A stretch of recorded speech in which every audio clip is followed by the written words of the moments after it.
Why don't we get started? Welcome. Thanks for coming. My name's Mark. I'm a cloud developer advocate at Google.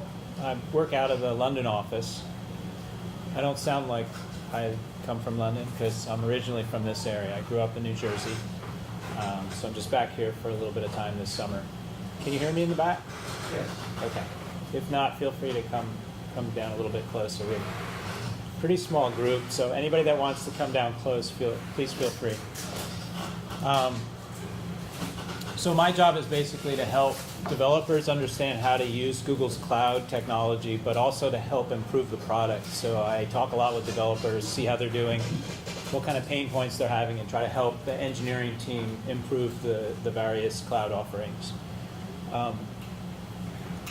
These slides are available right there, bit.ly mco-superpowers. So if you want to refer to these after the talk, feel free.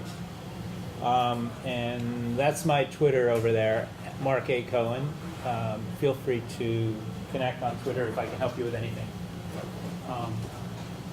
So today I'm going to talk about what I like to call your superpowers. How many folks here are mobile developers, Android or iOS? A little bit. How about back-end, cloud type, server type stuff? Data scientists? Okay. Other stuff? Other disciplines? Okay.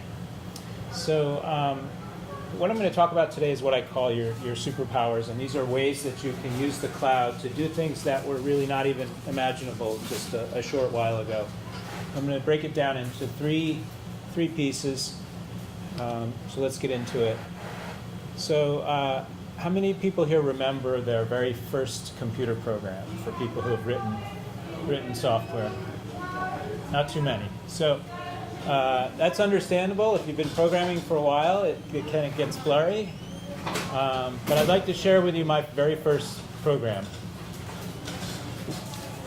Anybody know what language this is?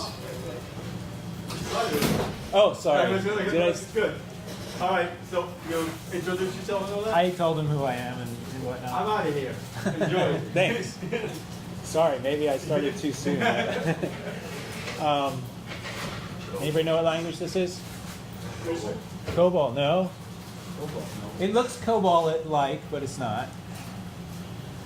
This is a language called, did I hear BASIC?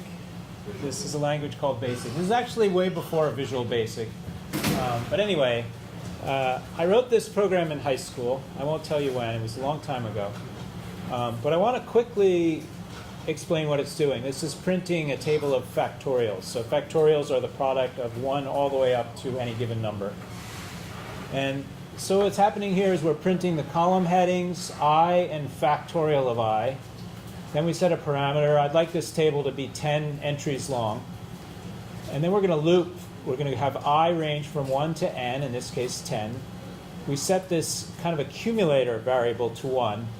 And then we're going to loop from j equals 1 to I. We're going to multiply j into this fact accumulator. And because it starts with 1, it's just going to end up being the product of everything. We'll iterate on j. At the end of each inner loop, we'll print I and the accumulated factorial, and then we'll iterate on I. So pretty straightforward. Here's what it actually looks like. There's a nice tool that I like called Replit. How many people have seen this? You can kind of run almost any language interactively with this tool. So if I run this, I get this nice table of factorials. So I wrote this code, as I say, in high school, and my father was a first-generation computer programmer, and I proudly showed this to him. And I was like, Dad, look what I just did. And it's amazing. Like if I change this 10 to 100, I get 100 things. It's just incredible. And he said, well, that's pretty good, Mark. He took a look at the code. He said, it makes sense to me. I think it's good, but I think you could do better with this program. Can anybody see anything that is maybe not so perfect about it? As perfect as I thought it was? Sorry? It's got n squared running time, right? So there's a double inner loop and an outer loop, and the complexity is probably more than it needs to be, right? If you think about it, I'm calculating, think about when I get to 4 factorial, I'm calculating 1 times 2 times 3 times 4. It's 24. I print that out, and I throw that result away, and then I go to 5, and I start over again. 1 times 2 times 3 times 4 times 5. Why not just save the thing before? So what I can do is, actually, this has already got the modification, but I only need one loop. Okay, so why am I showing you 40-year-old BASIC programs? The point is that when you start to learn to program, you get this feeling of power. Like, I can do anything with this technology. This is amazing. But it's not just about getting the answer. It's about getting the answer well, or crafting the right answer. And I think this was the first time in my life when I started to understand that it wasn't just about how getting the right answer, but how you do it. There was an element of creativity to this process. So it's very empowering and wonderful, but then you actually need to try to start doing something with it, and you run into some speed bumps.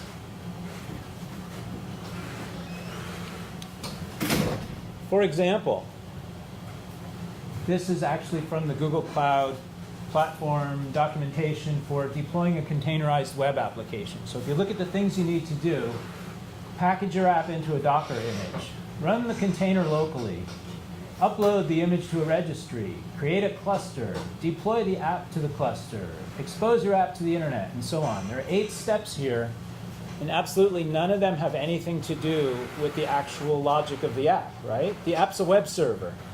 Nothing here has anything to do with web serving. It's all stuff I have to do just to run my app. And that's the problem. Why is it so complicated to deploy applications, to real-world production applications? It's because the application is just a tiny part of what you need to worry about. There are all these other things, like you need hardware, right? You need software. You need to upgrade your operating system. You need to worry about security patches. You have system and network administration, right? You need to make sure the firewalls are all set up right and the egress and ingress is all working as you expected. You need to be able to scale up and down. Pay for stuff you don't, not pay for stuff you don't need, ideally. Worry about failures. What happens when the machine your software is running on dies in the middle of the peak demand period? Managing clusters, and on and on and on. There are all these, I'm not going to talk about each one of these, but there's so much stuff you have to worry about. And what I care about as a developer is my app. I don't care about any of that stuff. I want somebody else to do that for me. And that's what the cloud is all about. And that's the idea of, the way I like to think about it is it's giving you back these superpowers that you thought you had when you first got really excited about programming. We're now giving you really the ability to use those superpowers without having to worry about all this other stuff. So I'm going to do this in 2 phases. I want to talk about a service that Google has as part of its cloud, which I think of as a superpower service. And then we'll switch gears and talk about an application that also fits this model of giving you the ability to just think about the app and not worry about everything else. How many people here have used BigQuery or heard of it? Okay, a few folks have. So BigQuery is a very powerful, high bandwidth, high capacity database and data store. And it lets you do some really amazing things. So I want to show you a couple quick examples of the sort of things you can do. I'm going to just copy paste a query here, and I'll explain what it's doing in a second.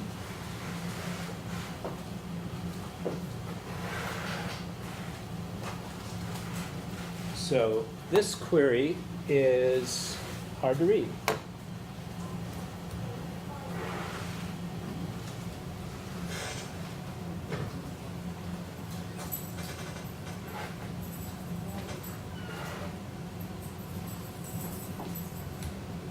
Okay, so this is selecting count of author emails, and it's doing a regex extract.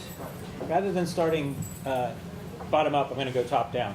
this is looking at some public data sets from GitHub. So what it's actually doing is going through this data set, GitHub repo.commit. So it's looking at every commit in all of GitHub, which has been loaded into this big query system. And it's running a query. The query that it's running is to count the distinct author email addresses and group by repo, and then order by number of authors. So what this is doing is going to tell me what are the repos in GitHub that have the most authors. Okay? So let's run that. This is all of the commits in GitHub, basically for the history that we've been keeping, which is several years. How long should it take to run that query? And keep in mind, this is running a